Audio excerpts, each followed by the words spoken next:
Hello dear student, I hope so you are good at home and enjoying the lecture series with SK sir.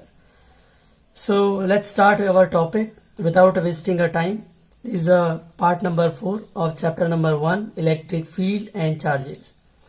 So first of all, today we are going to discuss about electric field. आज हम बात करने वाले हैं electric field क्या होता है.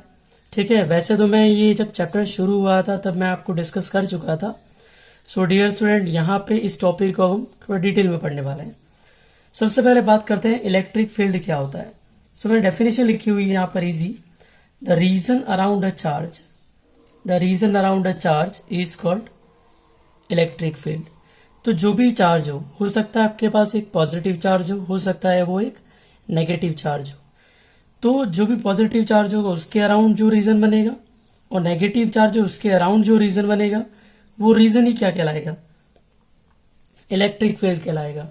Charge की वजह से बना हुआ कोई भी फील्ड क्या कहलाएगा, इलेक्ट्रिक फील्ड कहलाएगा. अब यहाँ पे मैंने दो बातें समझाई हुई है. एक फील्ड बनाया है आउटवर्ड और एक फील्ड कैसा बनाया है, इनवर्ड. कहने का मतलब ये है पॉजिटिव चार्ज कैसा फील्ड बनाएगा, आउटवर्ड फील्ड बनाता है, और नेगेटिव चार्ज कैसा फील्ड बनाता है, इनवर्ड फील्ड. ये ध्यान रखना है आपको. और दूसरी डेफिनेशन, अब ऐसा क्यों है सर कि एक आउटवर्ड बना रहा है और एक इनवर्ड बना रहा है. ऐसा इसलिए पॉजिटिव चार्ज की जो प्रॉपर्टी होती है वो डोनेटिंग कैपेसिटी होती है, ये डोनेट करता है हमेशा, इसलिए आउटवर्ड फील्ड में क्या बनाता है, ये इलेक्ट्रिक फील्ड बना रहा है. नेगेटिव चार्ज की हमेशा प्रॉपर्टी होती है एक्सेप्ट करने की, तो ये क्या करता है, इलेक्ट्रिक फील्ड इनवर्ड बनाता है अपनी तरफ. ओके, सो दोनों बातें अपने दिमाग में फिट कर लेना. Positive charge always make outward electric field, negative charge always make inward electric field. अगर आपको ये डेफिनेशन नहीं समझ में आती दूसरी डेफिनेशन भी ले सकते हैं. Space around a charge in which another charge particle experiences a force is said to have electric field in it. कहने का मतलब है नेगेटिव चार्ज के पास सपोज कोई चार्ज आया क्यू, ओके, और ये क्यू किसके अंदर आ गया, इलेक्ट्रिक फील्ड जो उसने प्रोड्यूस किया उसके अंदर आ गया. तो ऑब्वियसली ये एक फोर्स फील करेगा, और ये जो फोर्स फील करेगा इस चार्ज के रेस्पेक्ट में वही क्या कहलाएगा, इसके अंदर इलेक्ट्रिक फील्ड कहलाएगा. ठीक है, तो काफी आसान है और अच्छे से आप समझ सकते हैं. नेक्स्ट बात करते हैं, टॉपिक है हमारा इलेक्ट्रिक फील्ड इंटेंसिटी. अभी तक हमने पढ़ा इलेक्ट्रिक फील्ड, अब पीछे एक नया वर्ड ऐड हो गया, इंटेंसिटी. इंटेंसिटी का मतलब ये है, यहाँ पर एक सिंपल लैंग्वेज में समझाऊं कि एक चार्ज क्यू है और दूसरा चार्ज क्यू नॉट है. ये है चार्ज माइनस क्यू और ये प्लस क्यू है. कितनी स्पीडली ये इसको अट्रैक्ट कर लेता है वो उसकी क्या कहलाती है, इंटेंसिटी. और वो किस पे डिपेंड करेगा इंटेंसिटी, बट ऑब्वियस है कितना फोर्स स्पीडली लगा रहा है. फॉर एग्जाम्पल ये चार्ज इसके रेस्पेक्ट में 20 न्यूटन फोर्स लगा रहा है और यहीं पर एक दूसरा चार्ज है वो 50 न्यूटन फोर्स लगा रहा है. तो आपका आंसर क्या होगा, आपका आंसर होगा सर 50 न्यूटन वाला स्पीडली क्या कर लेगा, इस चार्ज को अट्रैक्ट कर लेगा. इसका मतलब ये हुआ कि जितना फोर्स ज्यादा होगा उतनी ही इंटेंसिटी क्या हो जाएगी, ज्यादा हो जाएगी. सो इंटेंसिटी का मतलब क्या हुआ, speed of attraction of one charge with respect to another charge. तो इसकी इजी डेफिनेशन लिखी हुई है. It is defined as the force experienced by a unit positive charge placed at that point. At that point का मतलब अगर किसी charge को इलेक्ट्रिक फील्ड में रखा हुआ है, वो दूसरे चार्ज की वजह से जो फोर्स ऑफ अट्रैक्शन या रिपल्जन एक्सपीरियंस कर रहा है वो उसके लिए क्या कहलाएगी, इलेक्ट्रिक फील्ड इंटेंसिटी कहलाएगी. The formula of the electric field intensity, capital E, is the electric field intensity is equals to vector F, means force is vector quantity and divided by charge, that is scalar quantity. यह diagram बनाया हुआ है, एक plus Q charge है जो यहाँ पर Q को अट्रैक्ट कर रहा है, ठीक है, और यहाँ पे फोर्स ऑफ अट्रैक्शन लग रहा है. तो ये जो फोर्स ऑफ अट्रैक्शन है वही यहाँ पे क्या कहलाएगा, इलेक्ट्रिक फील्ड इंटेंसिटी. फिर यहाँ एक नया स्टेटमेंट लिखा, vector is equals to limit Q naught tends to 0 F by Q. अब ऐसा क्यों लिखा है मैंने, वो समझे. मैंने ऐसा इसलिए लिखा है कि अगर आप क्यू नॉट की वैल्यू 0 रखेंगे तो आप अच्छे से जानते हैं एफ में अगर मैं 0 से डिवाइड करूं आंसर इनफाइनाइट आ जाएगा. और ऐसा कभी भी पॉसिबल नहीं है अर्थ के ऊपर कि इलेक्ट्रिक फील्ड कितना आ जाए, इनफाइनाइट. और ऐसा हुआ the life will not going to be exist. So limit define की गई है, Q naught is not equal to 0. ठीक है, आप इसे 0 नहीं कहेंगे। इसके अलावा कोई भी वैल्यू ले सकते हैं आप। उम्मीद करता हूं सेकेंड टॉपिक समझ में आ गया होगा। अब बात करते हैं यूनिट एंड डायमेंशनल फॉर्मूला किसकी, इलेक्ट्रिक फील्ड इंटेंसिटी की। सो अभी अभी हमने देखा इसका फॉर्मूला था F/Q0। तो F का जो यूनिट होता है वह न्यूटन है और Q0 को क्या बोलते हैं हम, कूलॉम। और इसका दूसरा यूनिट भी है जो आपको याद रखना है, जो आगे वाले चैप्टर में बताऊंगा मैं कैसे आता है, वोल्ट पर मीटर। और आप अच्छे से जानते हैं कि यहां पर ये जो न्यूटन दिया हुआ है, नीचे क्या दिया हुआ है, कूलॉम। तो हम यहां न्यूटन की जगह क्या लिख सकते हैं, जूल पर मीटर लिख सकते हैं। आप बोलेंगे ऐसा क्यों, आपने एक चीज पढ़ी होगी, W इज इक्वल टू होता है फोर्स इनटू डिस्प्लेसमेंट। तो फोर्स इज इक्वल टू क्या हो जाएगा, W बाय डिस्प्लेसमेंट। तो W का यूनिट कितना होता है, जूल। वर्क का यूनिट होता है जूल और डिस्प्लेसमेंट का कितना होता है, मीटर। तो जूल पर मीटर न्यूटन की जगह लिखा गया है और डिवाइड में क्या लिखा गया है, कूलॉम। अब जो डायमेंशनल फॉर्मूला निकाला है, तो वर्क का डायमेंशनल फॉर्मूला क्या होता है m1 L2 T-2। और कूलॉम का क्या होता है e⁻⁴ T⁻+1। क्यों, ये कहां से आया वो समझ लो एक बार। कूलॉम यहां Q इज इक्वल टू क्या लिखा जाता है, IT लिखा जाता है। इसका मतलब ये हुआ कि I का मतलब यहां पर एम्पियर की पावर 1 और T का मतलब टाइम की पावर +1 और मीटर L की पावर 1। तो L की पावर 2 है और ये 1 है, तो 2 - 1 कितना रह गया, 1 रह गया। M की पावर 1 रह गया और ये +1 ऊपर जाएगा तो क्या हो जाएगा, -3। और A की पावर कितना हो जाएगा, +1 था, ऊपर जाएगा तो -1 हो जाएगा। सो उम्मीद है कि ये आपको डायमेंशनल फॉर्मूला और as well as unit of electric field intensity आपको समझ में आ गई होगी। नेक्स्ट टॉपिक है डायरेक्शन ऑफ इलेक्ट्रिक फील्ड। तो यहां पर ये बेसिक चीज अपने को ध्यान रखनी है कि डायरेक्शन ऑफ इलेक्ट्रिक फील्ड क्या होता है। सबसे पहले तो आपको पता होना चाहिए इलेक्ट्रिक फील्ड एक वेक्टर क्वांटिटी है। कैसी क्वांटिटी है, vector quantity. And as you know that from the 11th standard, vector quantity का मतलब क्या होता है, जिसमें उसका एक मैग्नीट्यूड हो और एक फिक्स डायरेक्शन हो। ठीक है, electric field direction is from positive charge to negative charge. Positive से कहा जाता है डायरेक्शन नेगेटिव। इलेक्ट्रिसिटी भी आपने देखा होगा 10th क्लास में चैप्टर पढ़ा होगा, इलेक्ट्रिसिटी कहां से कहां फ्लो करती है, पॉजिटिव से नेगेटिव फ्लो करती है। यहां हमेशा ध्यान रखना इलेक्ट्रिक फील्ड है वो पॉजिटिव चार्ज के सेम डायरेक्शन में होगा लेकिन अवे जाएगा। ठीक है, मैंने लिख दिया electric field away from positive charge, but electric field in same direction of negative charge. Start positive से हो रहा है और एंड कहां हो रहा है, नेगेटिव। तो जा किसकी तरफ रहा है, नेगेटिव की तरफ रहा है। स्टार्ट कहां से हो रहा है, पॉजिटिव से। तो अवे कहां से जा रहा है, पॉजिटिव से अवे जा रहा है इलेक्ट्रिक फील्ड। ये कुछ क्वेश्चन से छोटे छोटे मोटे एग्जाम में पूछे जाते हैं, तो अपने को ध्यान रखना है इलेक्ट्रिक फील्ड हमेशा अवे जाएगा पॉजिटिव चार्ज से और टूवर्ड्स जाएगा नेगेटिव चार्ज। कुछ प्रॉपर्टीज हैं जो इलेक्ट्रिक फील्ड लाइंस की जो एग्जाम में पूछी जाती हैं। So let's discuss. Electric field line क्या है, इसकी एक डेफिनेशन है वो समझें। यह एक इमेजिनरी लाइन है। It is an imaginary line that represent the direction of electric field. ये इलेक्ट्रिक फील्ड की डायरेक्शन को शो करती है। ऐसी कोई भी इमेजिनरी लाइन जो इलेक्ट्रिक फील्ड की डायरेक्शन को शो करती है उसे आप क्या बोल सकते हैं, इलेक्ट्रिक फील्ड लाइंस बोल सकते हैं डियर स्टूडेंट।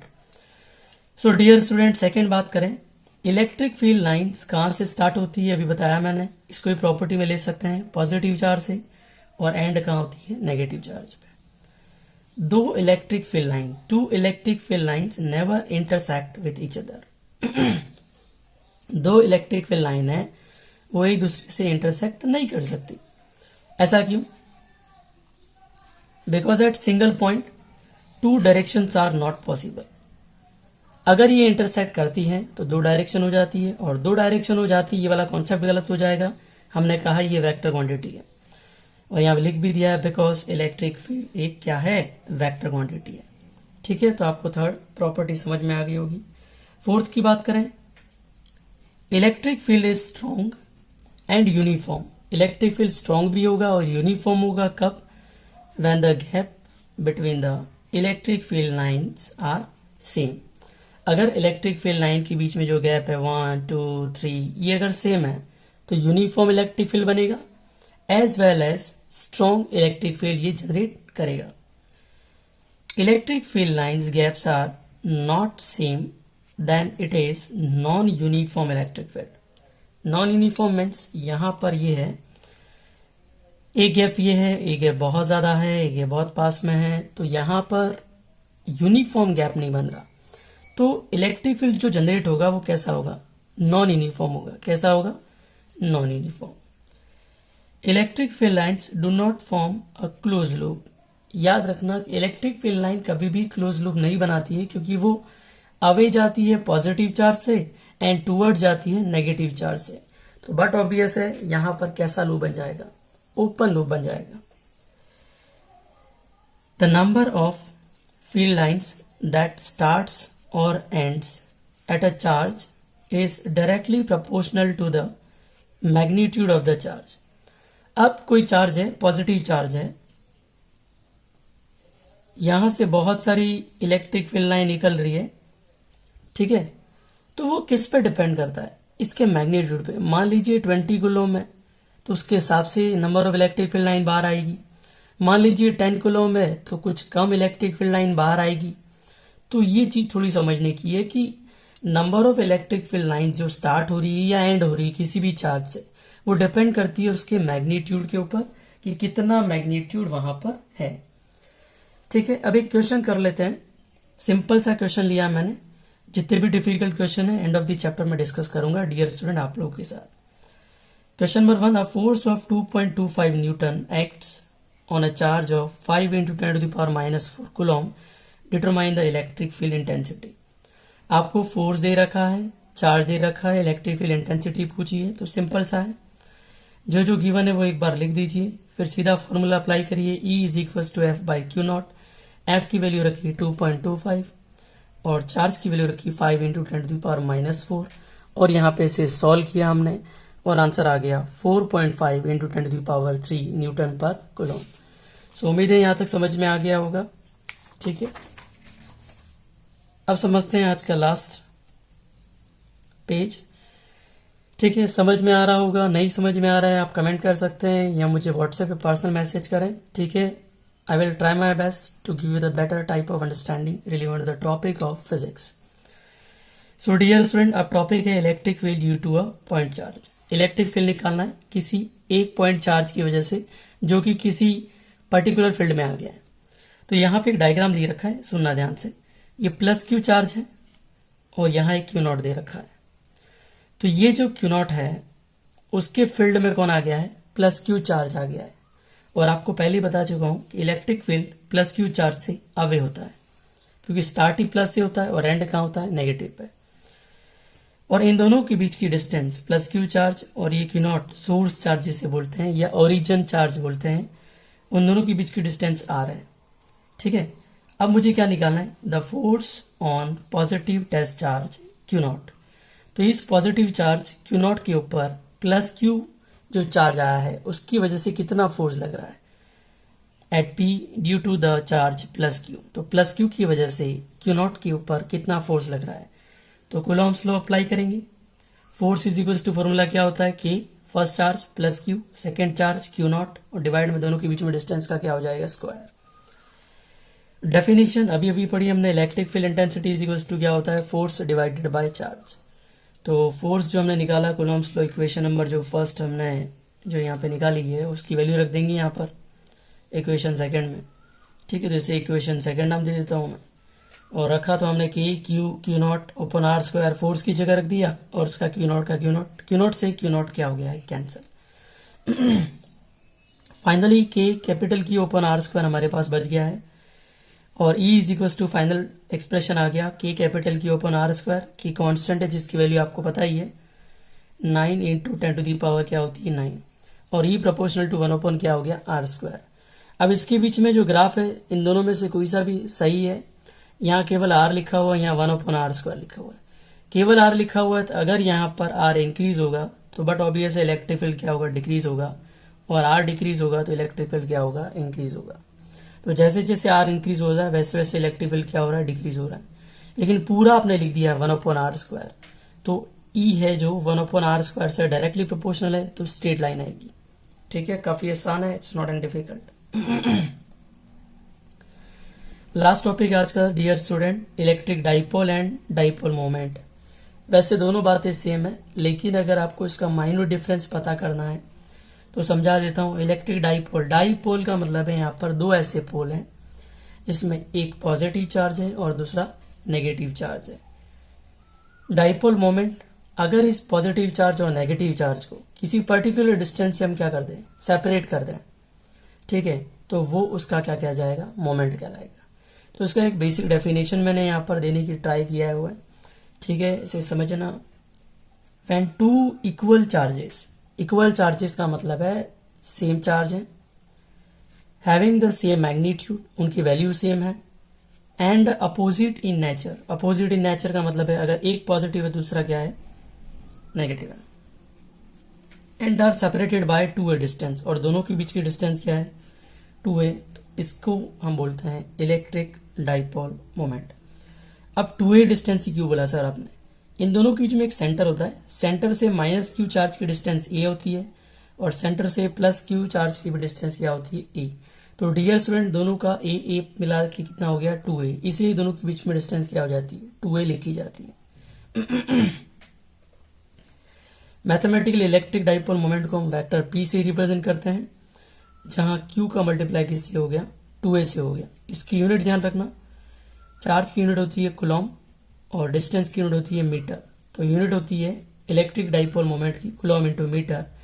डायमेंशंस आपको पता है, चार्ज इज इक्वल्स टू क्या होता है, q इज इक्वल्स टू क्या होता है, IT, और एक I को क्या लिखते हैं, e की पावर 1, और t को लिखते हैं t की पावर 1।